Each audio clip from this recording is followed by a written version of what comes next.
to the Multnomah County Master Gardener Association's demonstration garden. We're down here in southeast Portland. We've got lots of different beds and lots of things going on down here, from vegetables to fruits and nuts, and lots of things going on down here that you can come down and see. Today we're going to focus on the beneficial insect meadow. We had a couple reasons we were going to do this. As a lawn alternative, an urban meadow is one thing we can choose. It gives a good look, it's very pretty, and it also will give you, as I say, less maintenance over time, not maybe in the beginning. In addition, it brings a real good environment for beneficial insects such as ground beetles, ladybugs, hoverflies, even praying mantises. Gives them a place to overwinter. What they really need for overwintering is a undisturbed, and a meadow is kind of undisturbed place and kind of protected.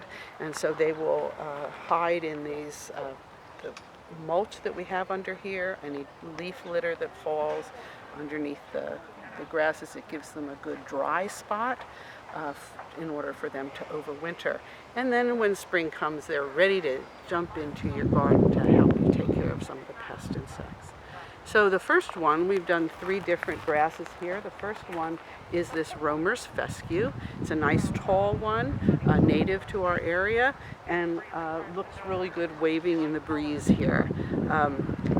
This is one of our great successes. We've had a few missteps, perhaps, or I don't like to call them failures, but they're learnings.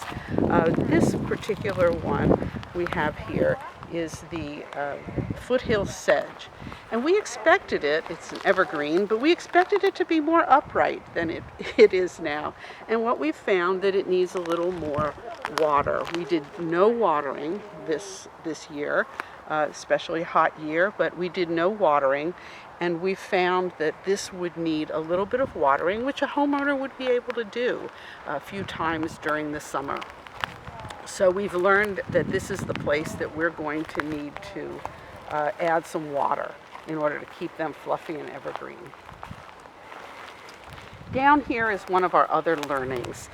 This was particularly a hard lesson.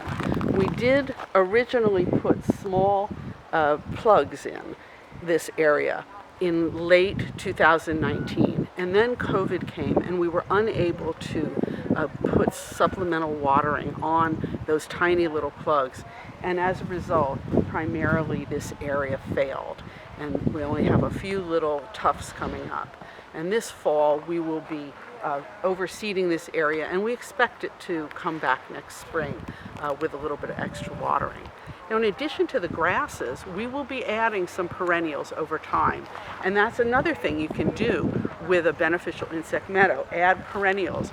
Right now we have some nitrogen fixing plants coming on here at the other end, and we'll be adding more for color. So I'm going to give you 5 tips for how to get the best with your meadow. You want to plan it. You know, we planned which grasses we wanted. We're going to be adding some native irises, some of the camas bulbs, in order to bring color blotches all through this and really enhance the meadow.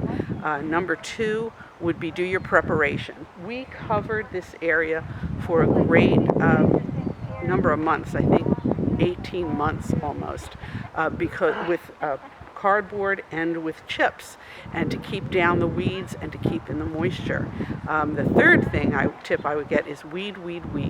No matter how you prep your garden, whether you just skin the top off of it, whether you put down cover the way we did, weeds are going to find their way in, and you don't want to mix them up with the grasses or the perennials that you're putting in. So getting those weeds out ahead of time so they don't overwhelm your new little plants is a real important thing to do.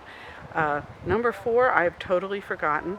So so I'm going to say number 5 is the Meadowscaping Handbook. This was written by the West Multnomah Soil and Water Conservation District and really gave us the basis for how this is going. We're using their methodologies. They even have little plans you can do for your front yard. So this would be the my main tip for how to take care of this. So give meadows a chance. I think they can be really beautiful and very helpful to our insect populations in our urban ecology.